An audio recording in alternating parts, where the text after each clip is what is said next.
4 দশকের পথে চলা এসো মিলে প্রাণের টানে মোদের প্রিয় কলেজের অঙ্গনে এ স্লোগানে শিবগঞ্জ উপজেলার ডিগ্রি কলেজের 40 বছর পূর্তি রবি জয়ন্তী ও প্রথম পুনর্মিলনী অনুষ্ঠিত হয়।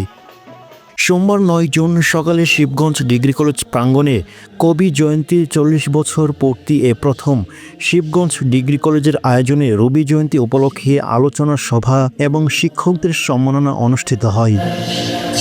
আলোচনা সভায় উপস্থিত ছিলেন চাঁপাইনবাবগঞ্জ জেলা প্রশাসক মোহাম্মদ আব্দুল সাত্তার, শিবগঞ্জ উপজেলা নির্বাহী অফিসার মোহাম্মদ আজাহার আলী, শিবগঞ্জ ডিগ্রি কলেজের ভারপ্রাপ্ত অধ্যক্ষ শওকত কবির, রবি জয়ন্তী উদযাপন কমিটির আহ্বায়ক মোহাম্মদ গোলাম মোস্তফা।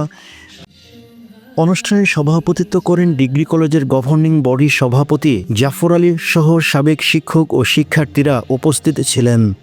এর আগে সকালে শিবগঞ্জ ডিগ্রি কলেজ প্রাঙ্গণ থেকে একটি বর্ণাঢ্য র্যালি বের করা হয়। র্যালিটি বিভিন্ন সড়ক প্রদক্ষিণ করে একই স্থানে এসে আবার মিলিত হয়। পরে বেলুন উড়িয়ে শিবগঞ্জ ডিগ্রি কলেজ 40 বছর পূর্তি রবি জয়ন্তী উদ্বোধন করা হয়।